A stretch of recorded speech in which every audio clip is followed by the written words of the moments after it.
Fue la noche de una lluvia torrencial como no se había visto en un siglo en el norte de Mongolia. La represa que era el sustento de 30.000 almas estaba a punto de colapsar. ¿Y qué hizo la constructora china que la había levantado? Se lavó las manos, alegando que era un desastre natural, y fueron los primeros en empacar sus equipos y huir. La misma gente que construyó la represa, ante la posibilidad de que 30.000 personas murieran, simplemente se fumó. Cuando la desesperación estaba a punto de cubrir Mongolia con su manto negro, ocurrió algo extraordinario. En medio del diluvio, mientras los camiones chinos escapaban a toda velocidad, un convoy de vehículos avanzaba en sentido contrario, abriéndose paso entre los fugitivos. En un momento en que todos huían del epicentro de la muerte, este grupo se dirigía directamente hacia él. En el lateral de los camiones, una inscripción en español decía, Construcciones del Plata. La gente los señalaba, murmurando que estaban locos. ¿Por qué iban a defender la represa de otro? Era un trabajo que no figuraba en ningún contrato. Si morían, ¿quién sería responsable? Los que huyeron y los que se quedaron. ¿Qué ocurrió realmente aquella noche? Permítanme que se los cuente. Les agradecería un pequeño me gusta y que se suscriban al canal. Mi nombre es Pierre Dumont. Soy inspector de seguridad de obras de Francia. He pasado la mayor parte de mi vida entre montañas de papeles y el mundo de los números. Pero aquella noche, en el norte de Mongolia, escuché por primera vez el sonido de una represa muriendo. No era el olor de la lluvia.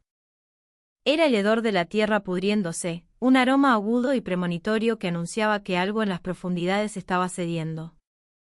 El cielo sobre las cercanías de Darkhan llevaba 3 días vomitando un agua oscura. Decían que era la lluvia más fuerte en 100 años, pero yo sabía que no era una simple lluvia. Era un juicio que el cielo dictaba sobre esa tierra. Aunque pusiera el limpiaparabrisas de mi jeep a la máxima velocidad, el frente era un muro de agua impenetrable. La lluvia caía con tal furia que sentía que conducía dentro de una catarata. Las palmas de mis manos, aferradas al volante, estaban empapadas en sudor. A mi lado, Baterdene, un funcionario del gobierno mongol, tenía el rostro pálido como un papel. Su voz temblaba al preguntar, Pierre, ¿crees que la represa aguantará?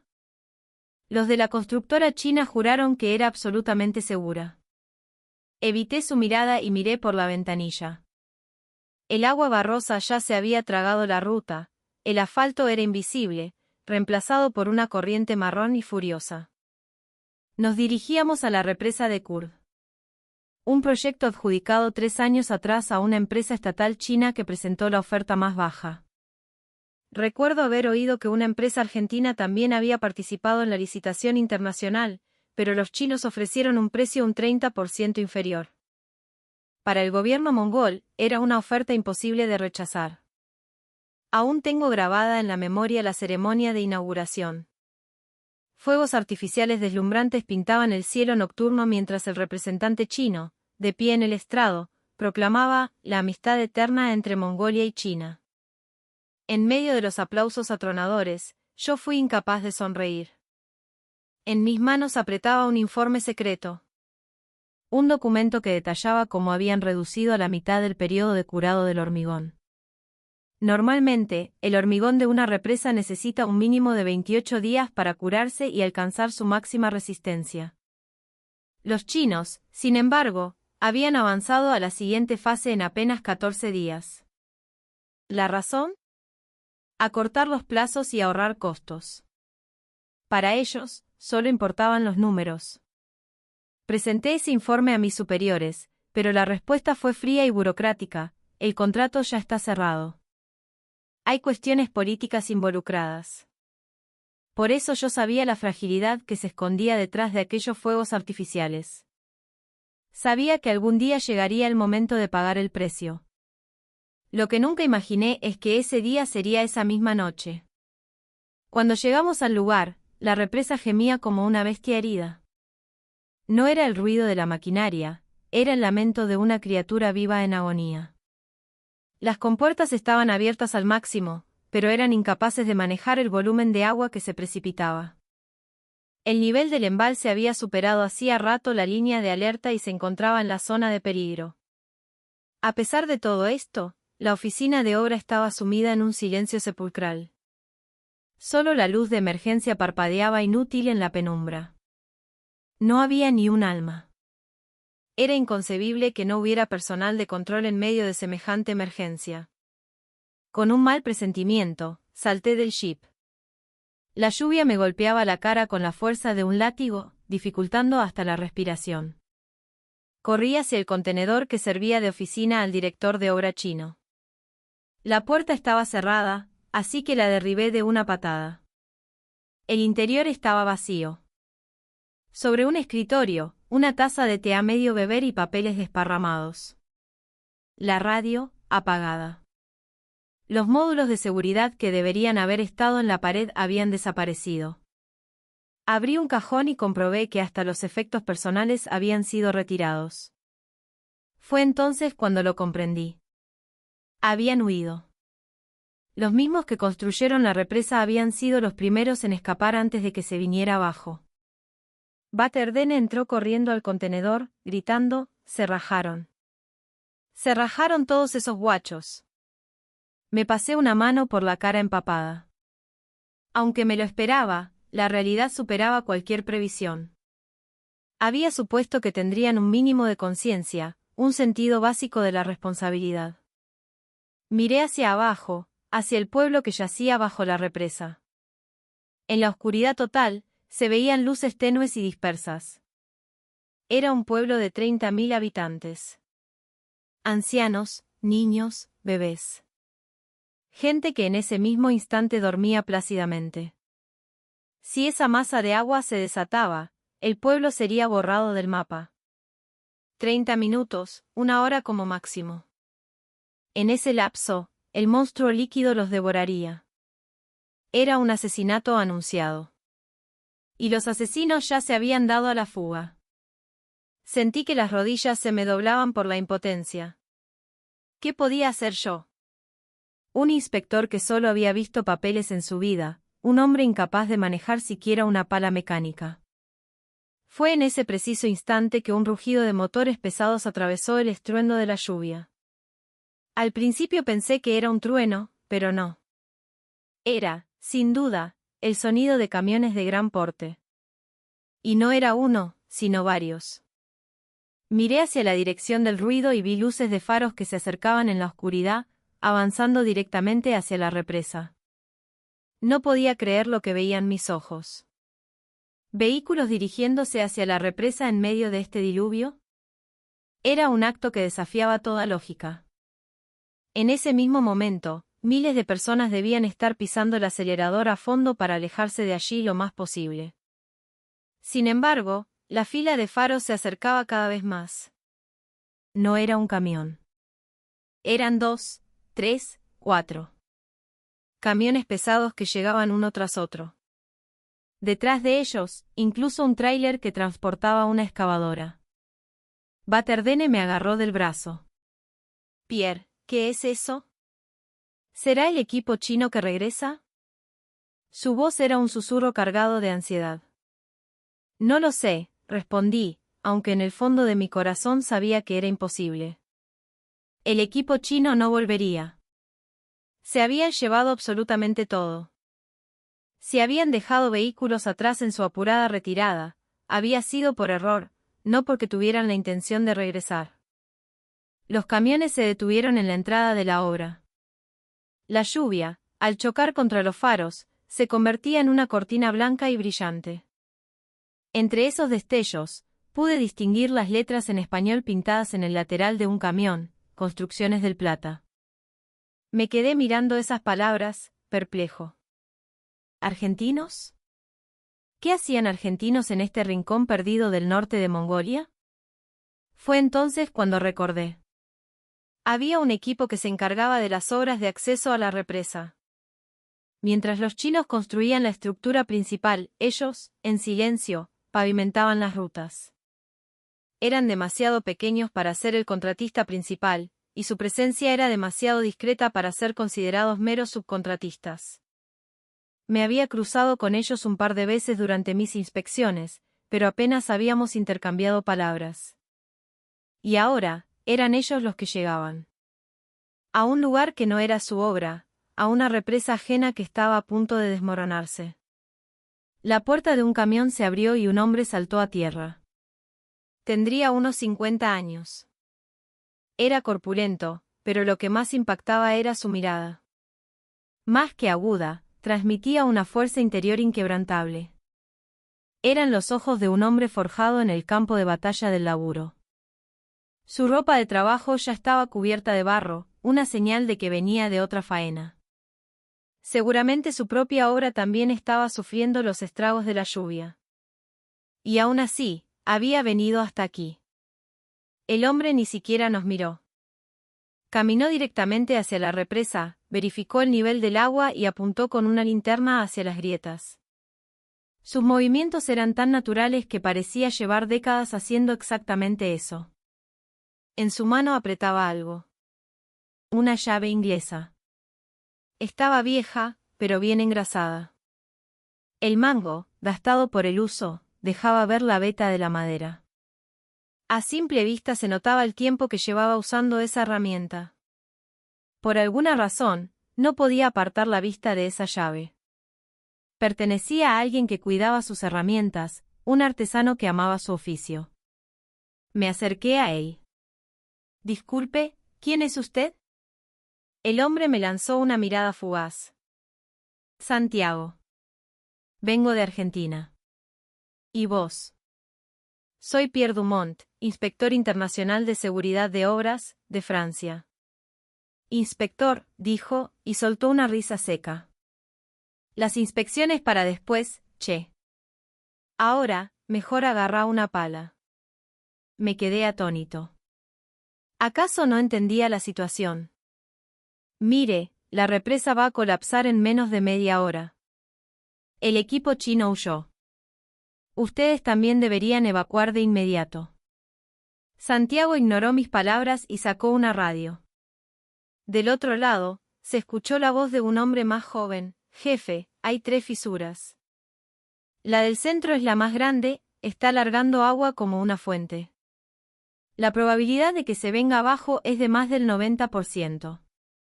Santiago se sacó un cigarrillo del bolsillo y se lo puso en la boca, pero no lo encendió. Solo lo sostuvo entre los labios. Su calma era desconcertante. No había rastro de miedo ni de apuro. Parecía un hombre llegando a su trabajo una mañana cualquiera. La voz volvió a sonar en la radio. Jefe, mejor que nos vayamos. Esta no es nuestra represa. Si nos morimos acá, ni siquiera va a contar como accidente de laburo. Santiago se llevó la radio a la boca y respondió, Facundo, ¿me escuchás? Sí, jefe, lo escucho. ¿Sabés cuánta gente vive en el pueblo de abajo? Hubo un momento de silencio, y luego la respuesta, ¿30.000? Así es. 30.000, dijo Santiago, como si masticara las palabras. Viejos, pibes, mujeres embarazadas. Que ahora mismo están durmiendo a pierna suelta. Si nosotros nos vamos, esa gente no va a ver el sol de mañana. El silencio del otro lado de la radio fue absoluto. Nadie dijo nada. Y ese silencio fue la única respuesta necesaria. Santiago gritó a la radio, todos abajo. Bajen los equipos y a tapar ese agujero, carajo. Las puertas de los camiones se abrieron al unísono y los hombres saltaron afuera. 10, 20, 30 personas. Todos argentinos. Había hombres mayores y pibes jóvenes, pero todos compartían la misma expresión, una determinación férrea. Agarré a Santiago del brazo. Usted está loco. Esto es un suicidio. La represa va a colapsar en 30 minutos. Sus vidas ni siquiera están cubiertas por el contrato. Santiago se sacudió mi mano con un gesto suave y me miró directamente a los ojos. Mire, inspector, yo sé que esto es una locura. Lo tengo clarísimo. Pero, señaló hacia el pueblo bajo la represa, ¿ve esas luces de ahí abajo? Cada una de esas luces es la vida de una persona. Hay pibes de la edad de mi hijo, de la edad de mis nietos, durmiendo ahí. Con contrato o sin contrato, yo no puedo ver eso y darme la vuelta. Me quedé sin palabras. La lógica dictaba que debían retirarse de inmediato. Cualquier manual de ingeniería civil o de gestión de seguridad lo confirmaría. Pero al ver sus ojos, no pude decir nada más. No eran los ojos de alguien que calcula riesgos. Eran los ojos de alguien que asume una responsabilidad. Santiago sonrió. Dejar tirada a la gente es especialidad de ellos. Hacernos cargo del quilombo es la nuestra. Así somos los argentinos, inspector. Se dio la vuelta y corrió hacia la obra. Su espalda se fue perdiendo en la cortina de lluvia. Me quedé inmóvil por un momento, sin saber qué pensar. ¿Lo que acababa de presenciar era imprudencia o era coraje? En ese momento, sinceramente, no podía distinguirlo. Pero una cosa estaba clara, había visto la diferencia entre los que huyen y los que se quedan. Y yo, que no era ni lo uno ni lo otro, solo podía ser un testigo. El trabajo comenzó. No, aquello no era trabajo. Era una guerra. Los argentinos movilizaron 3 excavadoras y 5 camiones volquete hacia la zona de la fisura. Al verlos, pensé que habían perdido el juicio. El terreno ya estaba debilitado. El peso de la maquinaria pesada podría provocar un derrumbe que los arrastraría a todos. Cualquier persona con un mínimo conocimiento de ingeniería civil jamás habría tomado esa decisión. Pero cuando vi cómo se movían, me quedé sin aliento. Se me erizó la piel. Eran precisos. Actuaban como una orquesta sinfónica. El operador de la excavadora manejaba las palancas como si fueran extensiones de sus propios brazos. El enorme cucharón cortaba el agua de la lluvia con movimientos limpios, sin un gesto de más. Había una determinación en el aire, una voluntad de no permitir ni un centímetro de error. Las rocas eran colocadas con una precisión milimétrica frente a la grieta, mientras los camiones descargaban tierra sin cesar. La lluvia arreciaba, la visibilidad era casi nula a 3 metros, pero ellos no se detenían. En ese momento, un grito resonó en la radio: «Che, Facundo». Cambié un poco el ángulo para desviar la corriente de agua. Entendido. Pero, jefe, así nos vamos a morir todos. Si te morís, yo me encargo de que la ART te pague el velorio. Ahora cállate y metele para adelante. No podía creer lo que oía. Al borde de la muerte, y se permitían bromear. Pero, de alguna manera, esas bromas parecían aliviar la tensión en el ambiente. Se escucharon risas ahogadas entre los trabajadores, y de inmediato sus manos volvieron a moverse, más rápido, con más precisión. Fue entonces cuando me di cuenta. Esta gente no era novata. Habían pasado por situaciones límite como esta muchas veces. Por eso podían mantener la calma. Mientras los ingenieros chinos huían amparándose en el manual, los argentinos estaban escribiendo un nuevo manual con sus propios cuerpos, encontrando en el terreno las respuestas que no están en los libros de texto. Justo en ese momento, un crujido espantoso resonó desde la parte superior de la represa. El hormigón se agrietó como si gritara de dolor. Una enorme masa de agua brotó de la fisura con una fuerza descomunal. Una ola se abalanzó sobre ellos. Una de las excavadoras en pleno trabajo recibió el impacto de lleno. «No», grité sin poder contenerme. La excavadora se inclinó peligrosamente. La mole de acero, empujada por la corriente, estaba a punto de volcar. En la cabina había un operario. Si la máquina caía, él sería arrastrado con ella hacia el fondo del embalse.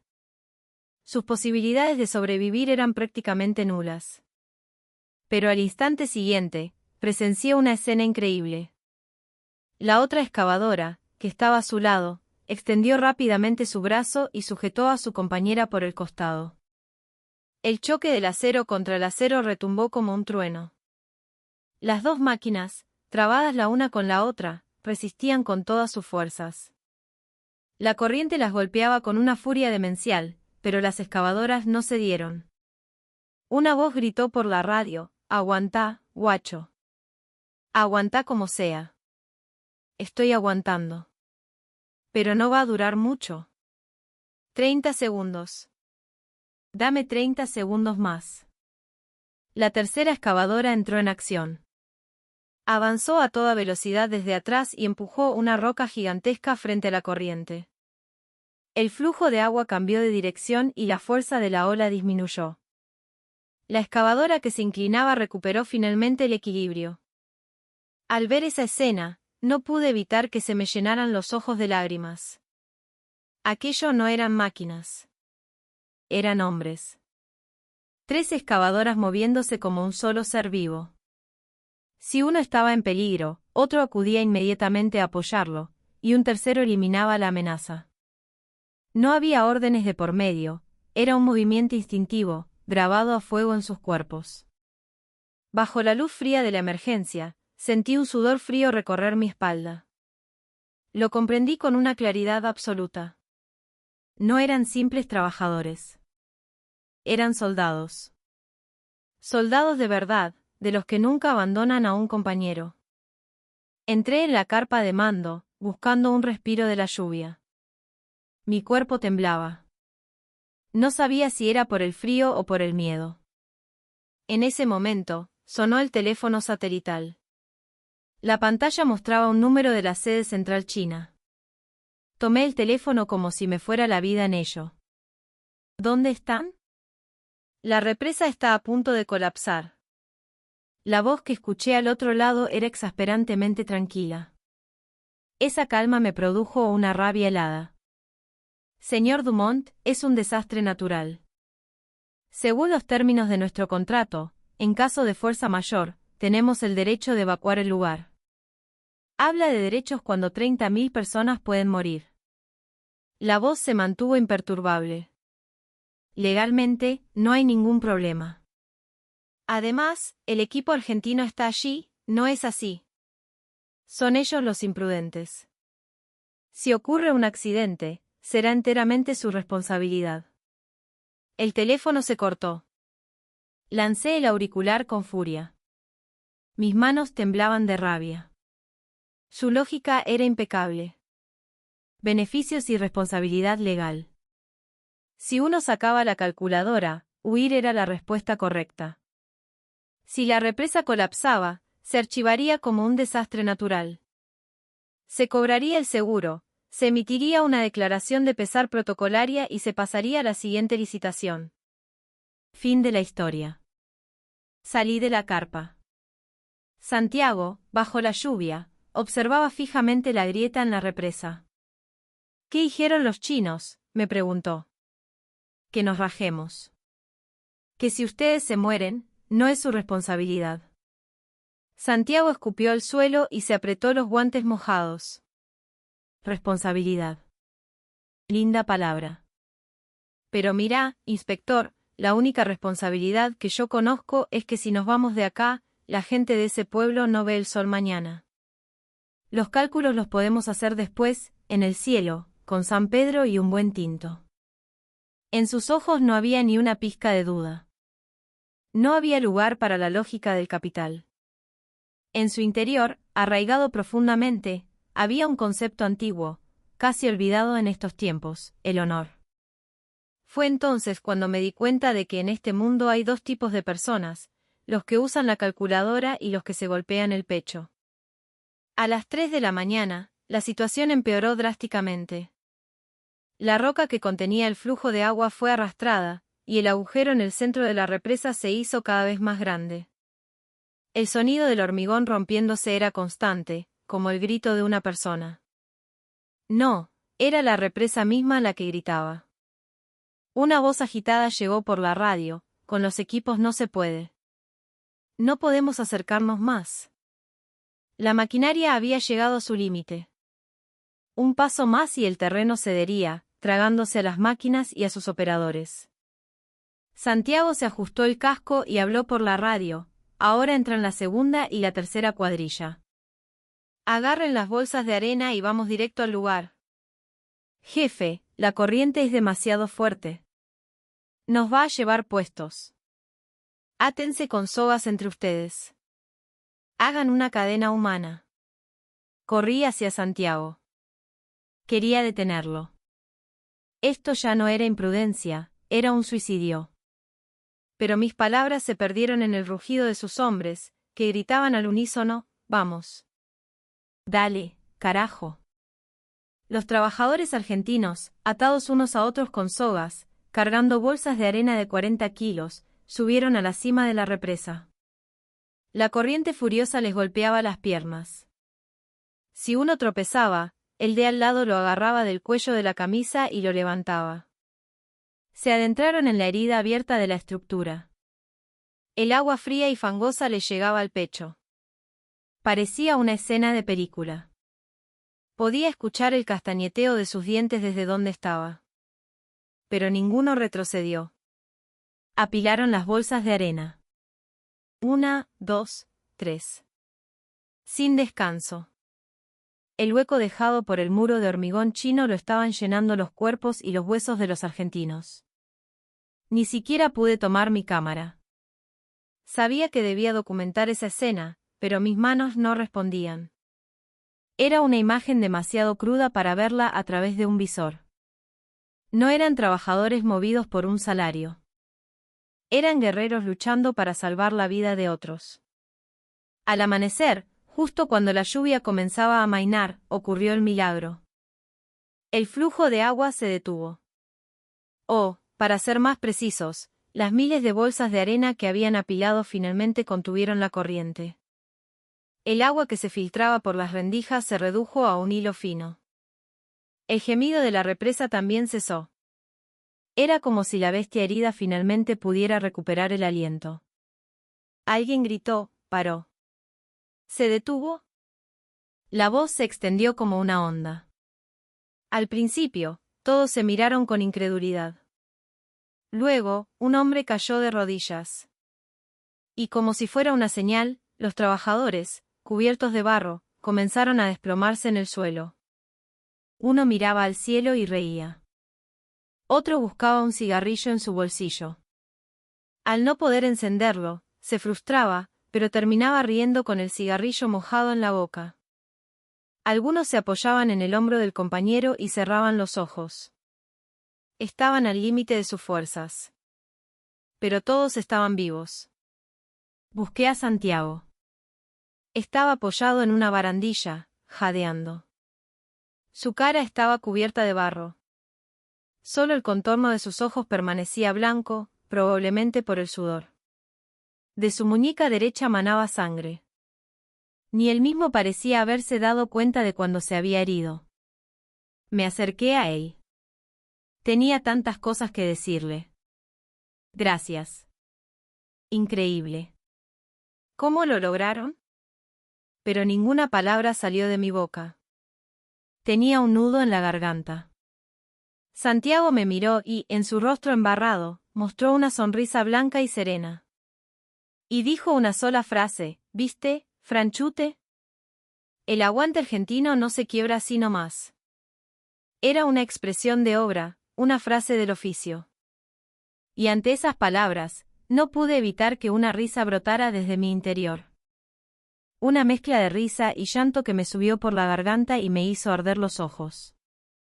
En ese instante, lo comprendí todo con una claridad meridiana. No solo habían salvado una represa. Habían defendido el orgullo de una nación. No, era algo mucho más grande.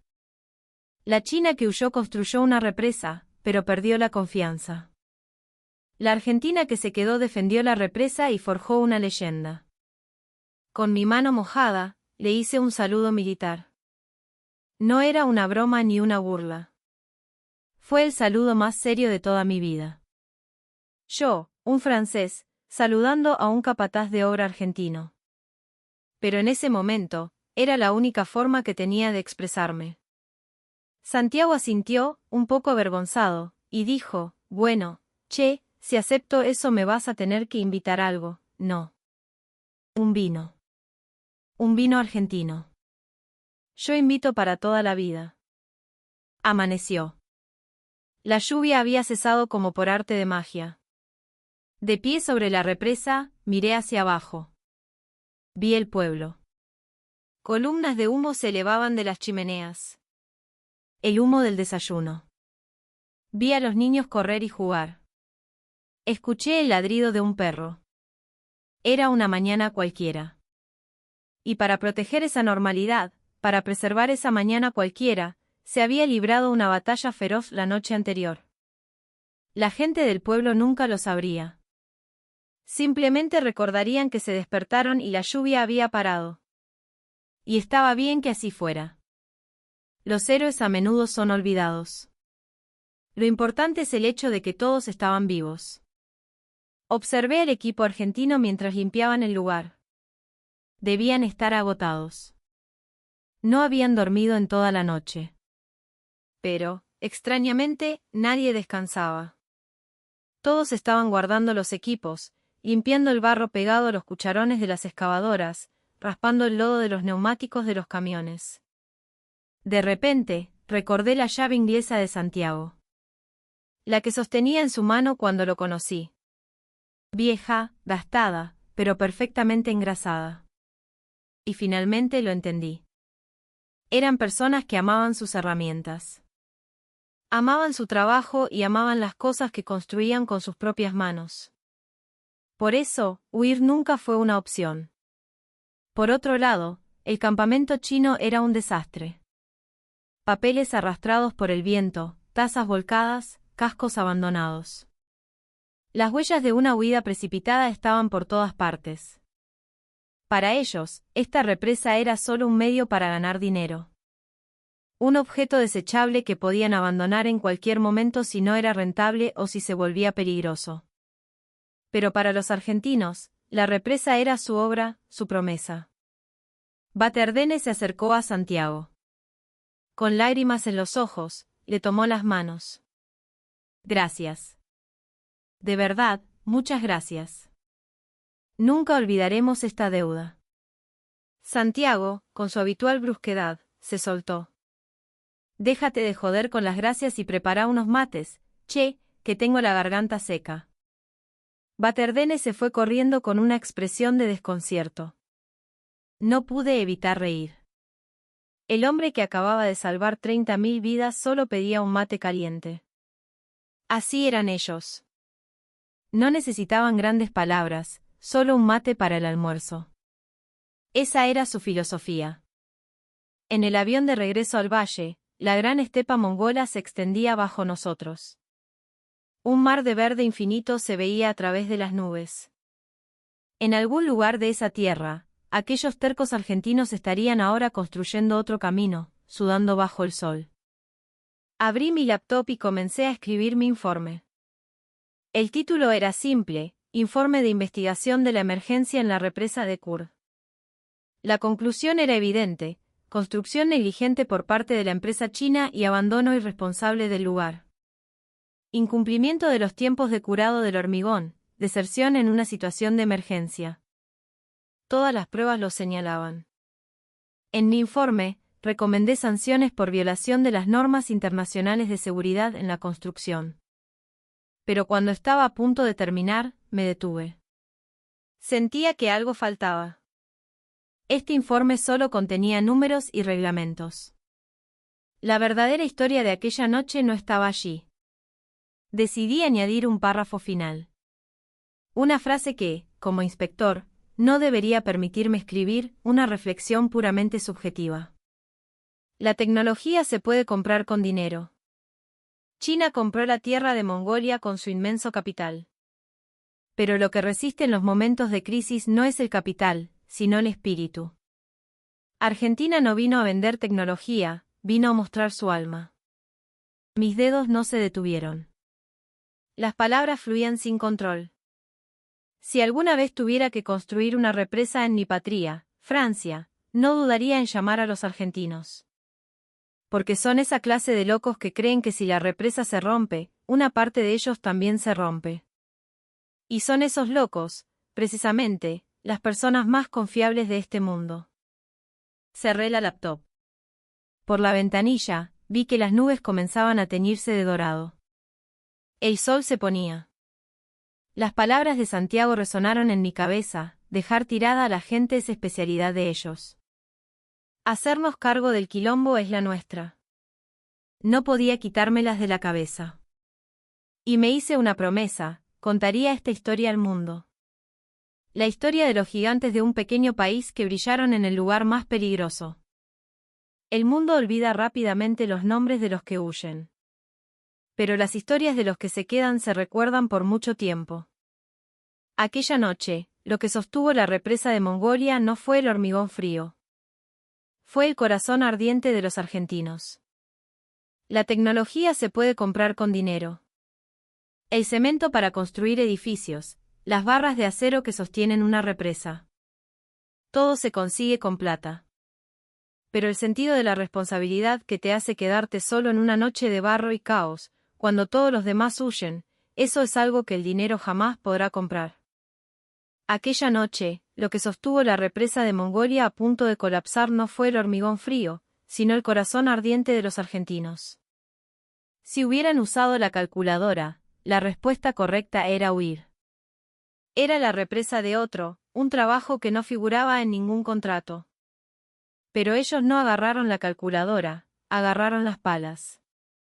Empresas de todo el mundo llegaron en tropel a Mongolia con maletines llenos de dinero. China ofreció $10.000 millones. Estados Unidos prometió armamento de última generación. Pero la decisión del gobierno mongol desafió todos los pronósticos. Eligieron a Argentina, que llegó casi con las manos vacías. Confiamos más en la sangre que en el dinero. Esas palabras del presidente de Mongolia dejaron al mundo boquiabierto. ¿Qué había ocurrido en medio del desierto de Mongolia? Permítanme contarles la historia de aquel milagro, vista a través de los ojos de un ingeniero jefe alemán. Les agradecería un pequeño me gusta y que se suscriban al canal. Mi nombre es Hans Weber. Nací en Múnich, Alemania, y durante 40 años he sido geólogo. He recorrido minas de todo el mundo, mineral de hierro en Australia, cobre en Chile, cobalto en el Congo. Si se trata de cavar la tierra, no hay nada que no haya hecho. Los alemanes somos, por naturaleza, metódicos y serenos. No nos dejamos llevar por las emociones. Juzgamos con números y datos. Y yo también era así. En mis 62 años de vida, rara vez he dicho que algo me haya conmovido. ¿Es rentable? ¿Es eficiente? Esos eran mis criterios. Pero lo que vi en Mongolia cambió mi vida. La tormenta de arena me azotaba la cara. Tenía sabor a tierra en la boca. Aunque apretara los dientes, la arena se colaba por todas partes. Apenas podía mantener los ojos abiertos. El desierto de Gobi, en el sur de Mongolia, es la antesala del infierno. Durante el día, la temperatura alcanza los 40 grados Celsius, por la noche, cae bajo cero. Una diferencia térmica de más de 50 grados en un solo día. No es un lugar fácil para vivir. No hay agua, no hay árboles, no hay ni una sombra. Solo una extensión infinita de arena ocre. Pero este lugar es también una tierra prometida. Porque bajo esta tierra yace un tesoro de $1 billón en tierras raras. ¿Qué son las tierras raras? Son minerales escasos utilizados en teléfonos inteligentes, autos eléctricos, misiles, turbinas eólicas. Sin ellos, la industria de vanguardia no existiría. China produce el 60% de las tierras raras del mundo y utiliza ese poder para presionar a otros países. Por eso, todas las naciones buscaban desesperadamente una fuente alternativa. La respuesta estaba en el desierto de Gobi, en Mongolia. Vine aquí por orden de mi empresa en Alemania. Nuestra compañía actuaba como observadora, no participábamos directamente en el negocio, sino que esperábamos a ver quién ganaba para ofrecer nuestra cooperación tecnológica. Mi misión era evaluar con quién se asociaría el gobierno mongol. Había dos competidores principales. El primero era China. Una empresa china, que se jactaba de tener el mayor capital del mundo, había desembarcado con toda su fuerza. Su líder era un hombre llamado Wang Li. 50 y tantos años, corpulento, cara grasienta y anillos de oro en los dedos.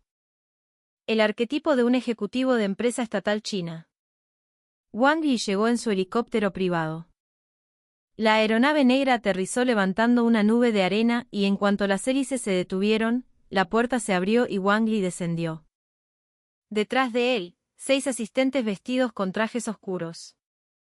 2 de ellos llevaban maletines llenos de dinero. Esos maletines metálicos plateados con cerradura, como en las películas. Wang Li se quitó las gafas de sol y examinó el lugar. Su gesto parecía declarar, este lugar ya es mío. El segundo competidor era un equipo argentino. Su llegada fue todo lo contrario. 2 viejas camionetas pick-up aparecieron levantando una polvareda. Eran unas Toyota Hilux, con más de 10 años de uso, el chasis cubierto de barro ocre y reseco. Las puertas se abrieron y bajaron 7 hombres. Todos con ropa de trabajo, pantalones de grafa, camperas manchadas de barro, algunos con casco. Sus rostros, curtidos por el sol, reflejaban una humildad absoluta. El contraste entre el equipo chino que llegó en helicóptero y el equipo argentino que llegó en camionetas destartaladas era brutalmente evidente.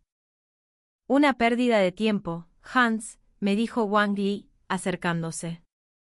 Sacó un habano de su bolsillo y me lo ofreció. Era un cigarro cubano de primera calidad, de los que cuestan $50 la unidad. ¿Qué puede hacer ese paisito? Los mongoles quieren plata. Les construiremos rutas, repartiremos efectivo y listo. En una semana firmarán el contrato. Sus palabras no estaban equivocadas. La guerra por los recursos es, al final, una cuestión de gente y de dinero. Gana el que más tiene. Esa es la lógica de este mundo. Pero había algo que me intrigaba. El líder del equipo argentino, un hombre al que llamaban Capataz Santiago. 50 y tantos años, ni alto ni bajo, de complexión normal. Ni siquiera miró a Wang Li mientras bajaba del helicóptero. Sus ojos estaban fijos en la tierra seca bajo sus pies. Santiago se agachó y tomó un puñado de tierra. La arena se escurrió entre sus dedos. Se la acercó a la nariz, la olió, la frotó en la palma de su mano. Parecía alguien buscando a un familiar perdido, alguien que siente la tierra de su hogar por primera vez después de mucho tiempo. Saqué mi libreta y escribí, la partida ya está decidida.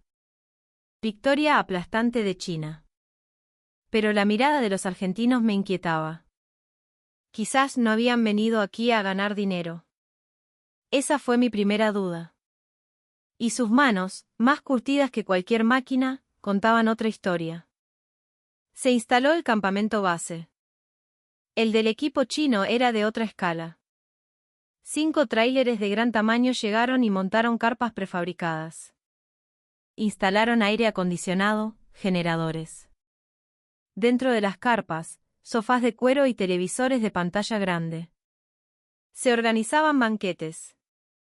Licores de lujo traídos de China inundaban las mesas, y el olor a carne asada se extendía por el desierto. Cordero a la parrilla, costillas de res, cerdo. Noche tras noche de fiesta. De repente, un grito, «Che, trae eso más rápido». Inútil, no servís para nada. Era un grito de los asistentes chinos, que trataban a los trabajadores locales mongoles como si fueran sirvientes. Les hacían cargar bultos pesados, limpiar, servir la comida. Los mongoles, con la cabeza gacha, obedecían en silencio. Soportaban por dinero. Ver esa escena me oprimió el pecho. Pero yo no estaba en posición de decir nada. Era solo un observador. El equipo argentino era diferente. No montaron carpas con aire acondicionado.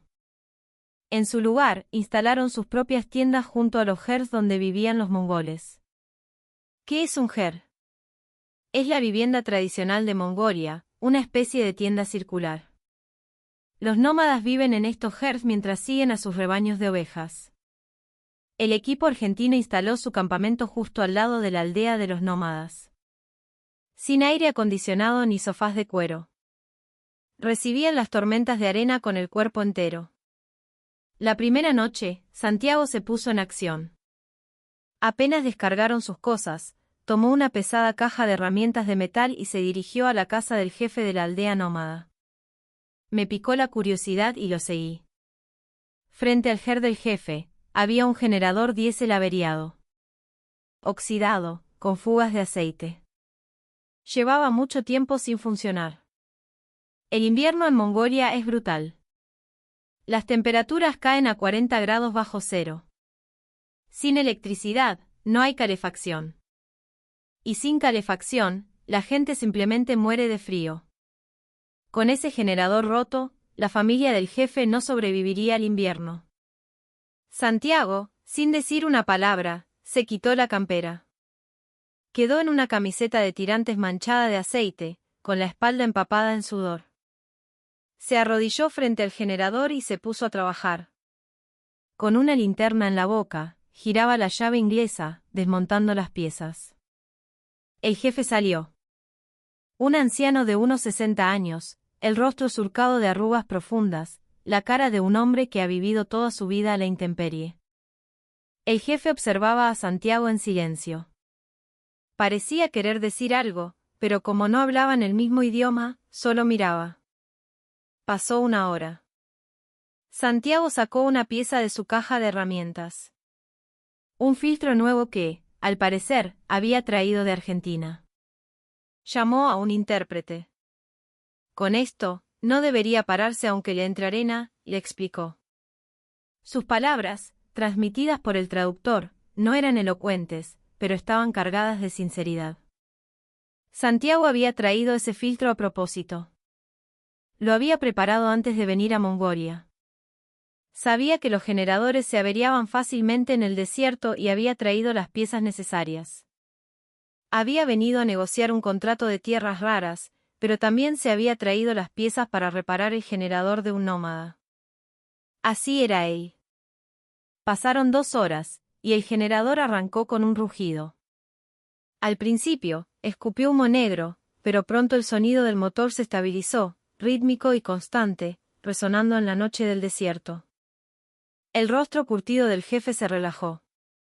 En sus ojos brillaban las lágrimas. Su esposa y sus nietos salieron corriendo del ger. La bombilla se había encendido. Gracias, gracias. El jefe tomó las manos de Santiago con las suyas y las apretó con fuerza. Dijo algo en mongol, pero incluso sin traductor, el significado era claro. Santiago rechazó la paga. El jefe intentó darle dinero, pero lo rechazó con un gesto de la mano. En su lugar, aceptó un pequeño cuenco que le ofreció el jefe. Era leche de yegua fermentada, la bebida tradicional que los nómadas mongoles ofrecen a sus invitados. Santiago se bebió el contenido de un trago, hizo una profunda reverencia y se despidió. Yo observaba la escena desde lejos. Al principio, pensé que era una actuación. Un pequeño show para ganarse el corazón de los locales antes de la negociación. Pero cuando vi las manos de Santiago, mi opinión cambió. La piel estaba agrietada, con callos en cada nudillo. Bajo las uñas, la grasa de motor estaba incrustada de tal manera que ningún jabón podría quitarla. Era la marca de un hombre de obra. No eran las manos de un técnico que solo supervisa, ni las de un oficinista que maneja papeles. Esas manos eran la medalla de honor de alguien que ha dedicado su vida al trabajo de campo. Manos que han tocado las máquinas, que han cavado la tierra, que han soldado el metal. Volví a abrir mi libreta, taché lo que había escrito antes y anoté, este hombre es auténtico. La exploración. El método del equipo chino era brutal. Desplegaron 3 excavadoras de 20 toneladas y comenzaron a cavar la tierra del desierto sin miramientos. El motor diésel rugía mientras el polvo lo cubría todo, haciendo difícil respirar. No les importaba la ubicación de los acuíferos subterráneos. Si había agua o no, les daba igual.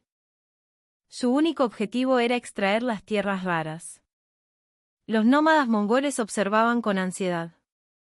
Para ellos, el agua subterránea es vida. Sin agua en el desierto, las ovejas no sobreviven. Y sin ovejas, ellos tampoco. Pero al equipo chino no le importaba. Les daremos dinero, no se preocupen, decían. El método del equipo argentino era completamente diferente. Antes de empezar a cavar, se prepararon. Desplegaron un dispositivo de sondeo por ultrasonido de última generación. Parecía una gran vara con un sensor en la punta.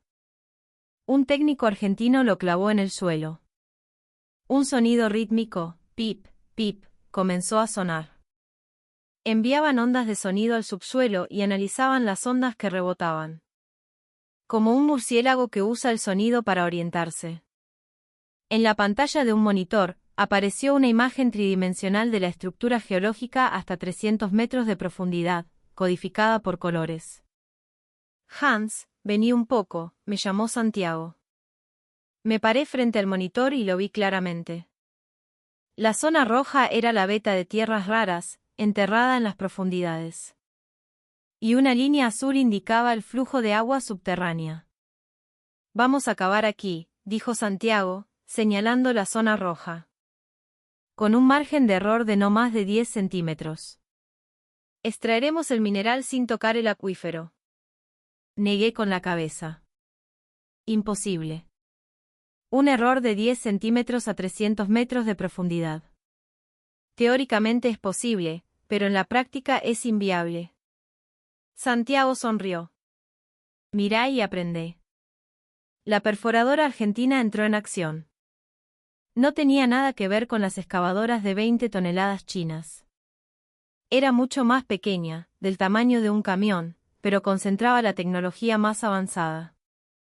La broca se hundió en la tierra casi sin hacer ruido, en contraste con el estruendo de las máquinas chinas. Tampoco levantaba polvo, perforaba mientras rociaba agua, evitando que la arena se levantara. En el monitor, los datos se actualizaban en tiempo real, el ángulo de la broca, la profundidad. Todo se mostraba al milímetro. 270 metros, 280, 290. Los números subían. Finalmente, la broca alcanzó el punto exacto. Había perforado la veta roja con precisión, sin tocar la línea azul del acuífero.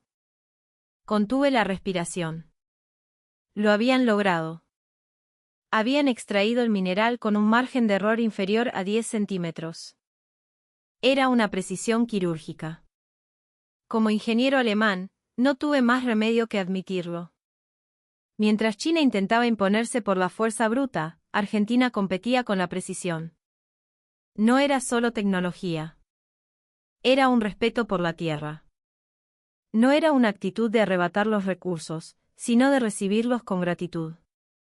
Los resultados de la investigación llegaron. El yacimiento encontrado por el equipo argentino era de una calidad muy superior al del área china. Menos impurezas, mayor concentración. Por la misma cantidad extraída, el mineral argentino valía el doble. Wang Yi comenzó a impacientarse, su cara se enrojeció. Fumaba un cigarrillo tras otro. Esa noche, Wang Yi pasó a la acción. Convocó a los funcionarios del gobierno mongol y a los jefes de las aldeas nómadas a un banquete en la carpa china. El maotai corría a raudales y la carne de cordero se amontonaba en las mesas. En el punto álgido de la fiesta, Wang Yi hizo una seña y un asistente colocó un maletín metálico sobre la mesa. La cerradura se abrió con un clic. El maletín estaba repleto de fajos de dólares. $100 por fajo. Firmen el contrato con nosotros. Les pagaremos el triple de lo que ofrezcan los argentinos. Además, construiremos una escuela y un hospital en la aldea. Y también una ruta. Era una oferta difícil de rechazar. Los ojos de los funcionarios mongoles vacilaban. Los empobrecidos jefes nómadas tragaban saliva ante la montaña de dinero. Con ese dinero, podrían enviar a sus hijos a estudiar a la ciudad, llevar a sus padres enfermos al hospital. Yo mismo tuve que asentir. En la sociedad capitalista, la justicia a menudo pertenece a los poderosos. Argentina tenía una tecnología excelente, pero no podía competir con el poderío económico de China. En ese momento, Santiago no estaba en el banquete. Estaba fuera, bajo la tormenta de arena, revisando tranquilamente sus equipos. No sé si no lo invitaron o si decidió no ir. Salí del banquete y me acerqué a él. Santiago, creo que van a perder, le dije con sinceridad. El dinero de China es demasiado poderoso. Los ojos de la gente ahí dentro están cegados por la codicia. Ustedes no pueden igualar esa oferta. Santiago fumaba un cigarrillo mientras miraba el cielo nocturno. En el cielo de Mongolia, las estrellas brillaban con una intensidad deslumbrante. Al estar en el desierto, sin luces de la ciudad, la Vía Láctea se veía con una claridad asombrosa. Alemán, dijo Santiago lentamente, el dueño de esta tierra no es el que tiene más guita. Es el que está dispuesto a dejar los huesos acá. Exhaló el humo y continuó, los mongoles no son boludos. Saben muy bien lo que ha hecho China en África y en el sudeste asiático, repartiendo plata para robarles la tierra. Lo saben todos. Su mirada era tan serena que me dio un escalofrío. Pero no hay pruebas. Decir que China es mala es solo un sentimiento. Lo que tienen delante es una montaña de dinero en efectivo, repliqué. Santiago solo sonrió. Ya lo vas a ver. Pronto mostrarán su verdadera cara. ¿Tenía alguna certeza? ¿O era solo un idealista imprudente? El incidente ocurrió de repente. Una tormenta de arena repentina, típica del desierto de Gobi, nos azotó. Lo que los locales llaman un sud, lo peor del desierto. La visibilidad se redujo a menos de 1 metro. Era imposible mantener los ojos abiertos. Si respirabas, la arena te entraba en los pulmones. El cielo se tiñó de ocre y, aunque era de día, se hizo de noche. La temperatura se desplomó en 1 hora, cayendo bajo cero. El campamento chino era un caos. Las lonas de las carpas se rasgaron, los equipos quedaron sepultados bajo la arena. La gente gritaba. Wang Yi vociferaba, llamen al helicóptero. Sáquennos de aquí ya. Sus asistentes solo se preocupaban por los maletines de dinero. El equipo era secundario, lo primero era salvar la plata. Pero el viento era tan fuerte que el helicóptero no podía despegar. Imposible, respondió el piloto por radio. El equipo chino se refugió en un contenedor sólido y cerró la puerta con llave. Su actitud era de total indiferencia hacia lo que ocurriera afuera. En ese momento, la radio crepitó, ayuda. El rebaño. Un niño está atrapado. Era el nieto del jefe de la aldea, un chico de 12 años. Había salido a buscar a las ovejas y la tormenta lo había sorprendido. Para un nómada, el ganado es todo su patrimonio, su familia. Si pierden las ovejas, no pueden sobrevivir. Por eso, el niño había arriesgado su vida para proteger al rebaño. Pero salir con ese tiempo era un suicidio. Sin orientación, se perdería. Podría morir de frío o quedar sepultado bajo la arena. El equipo chino ignoró la llamada. No es nuestro problema, dijo Wang Yi, y apagó la radio. En ese instante, la carpa del equipo argentino se abrió. Apareció Santiago. Detrás de él, 5 técnicos argentinos, atados unos a otros por la cintura con una soga. Llevaban capuchas, máscaras y linternas en las manos. Corrí hacia ellos. No lo hagan. ¿Quieren ir a matarse?, grité. El viento era tan fuerte que me desgarraba la garganta. Si no vamos, el pibe se muere de frío, fue la escueta respuesta de Santiago. Sus ojos estaban llenos de determinación. Pero ustedes también pueden morir. Y bueno, si nos toca, nos toca. Santiago me dio una palmada en el hombro y se adentró en la tormenta. La luz de las linternas se balanceaba en la oscuridad, haciéndose cada vez más pequeña hasta desaparecer por completo. Me quedé allí, paralizado. El viento me empujaba, la arena me golpeaba la cara. Las normas de seguridad alemanas me vinieron a la mente.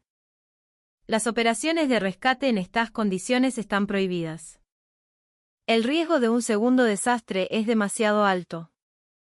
Racionalmente, era una locura. Pero sentí que algo caliente me subía por el pecho. Un nudo en la garganta.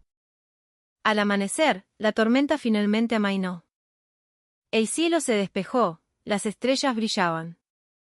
Con el cese del viento, llegó el silencio. Un silencio que resultaba aterrador.